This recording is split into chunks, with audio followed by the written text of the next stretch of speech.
देखिए, आज जो हम एक वीडियो लेके आए हैं, वो ये वीडियो लेके आए हैं Kesavananda Bharati versus state of Kerala case.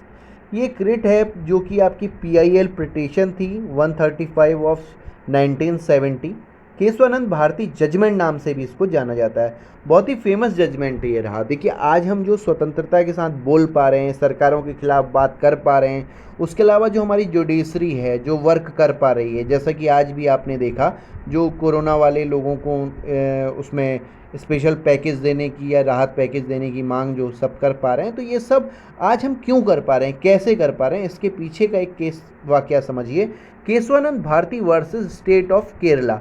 तो देखिए, कैसे इंदिरा गांधी जी की जो अनियंत्रित सरकार थी उसको किस तरीके से केशवानंद भारती ने रोका, तो वो ये पूरा केस जो है वो बताता है। ये रिट पिटीशन 135 ऑफ 1970, जिसको केशवानंद भारती केस भी कहा जाता है।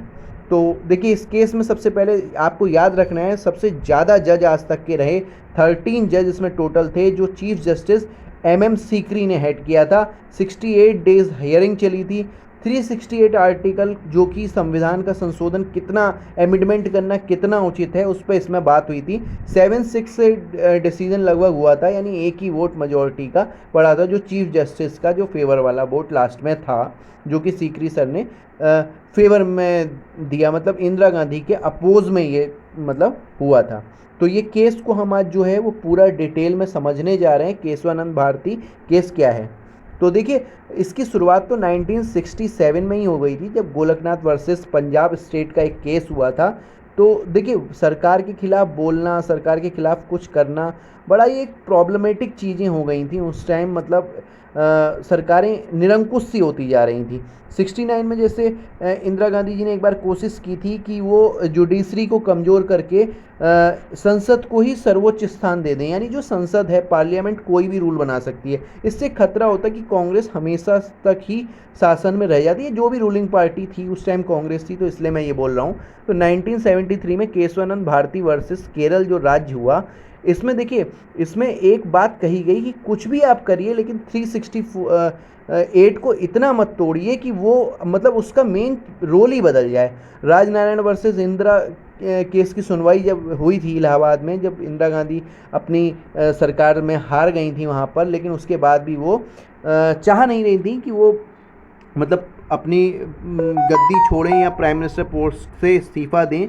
तो सुप्रीम कोर्ट ने देखिए यहाँ पर एक आदेश दिया कि नहीं, आपको तो ये छोड़ना ही पड़ेगा। तो रातों रात उन्होंने 39 में संशोधन भी कर डाला। 39 संशोधन में उन्होंने कहा जो एक भी बार उपराष्ट्रपति, राष्ट्रपति, लोकसभा स्पीकर या प्रधानमंत्री कोई भी बन चुका है, उसको कोई भी हटा नहीं सकता और ना उस इलेक्शन को कोई चुनौती दे सकता है। ठीक है। तो यहाँ पर देखिए, यहाँ पर एक रोल ये रहा, सीजीआई जो बनना था वो जस्टिस ग्रोवर, सेलाट और हेगड़े 3 थे, लेकिन चूंकि वो उनके अगेंस्ट थे तो उन्होंने उनको ना बना करके जो चीफ जस्टिस थे वो रे सर को बना दिया। तो यहाँ पर एक जो एन रे सर को बनाया, उसके बाद देखिए इमरजेंसी लागू कर दी, जिससे कि किसी भी तरीके से सरकार को बचाया जा सके, जो कि एक तरीके से संवैधानिक था। और वहाँ पर देखिए रिव्यू, फिर उसको चेंज करने के लिए जो बना दिया गया था, उन्होंने कहा था 368 का संविधान संशोधन आसानी से नहीं हो सकता और सरकार को न्यायपालिका का मतलब एक रहेगा ही रहेगा उस पर असर। लेकिन इस चीज़ को बदलवाना चाहते थे बेसिक स्ट्रक्चर। लेकिन यहाँ पर पालखीवाला सर की बात जो आएगी, पालखीवाला सर जो एक वकील रहे, उन्होंने इस डिसीजन से रोक लिया उसको। तो देखिए, फाइनली पूरे केस में आपने देखा कि इंदिरा गांधी किस तरीके से इमरजेंसी लागू करके भी वो ना तो सरकार गिरने देना चाहती थी, ना वो अपने फैसले को पलटने देना चाहती थी। एन रे सर को भी उन्होंने जज बनाया, लेकिन पालकी वाला जो वकील साहब थे, उनके तर्कों के आगे वो नहीं चल पाए। तो और यहाँ पर देखिए, वो चाहती थी कि राष्ट्रपति हमेशा प्रधानमंत्री की सलाह पर काम करे, और ये संविधान की मूल भावना से परिवर्तन था, जिसमें जुडिशरी के पर कतरे जा रहे थे।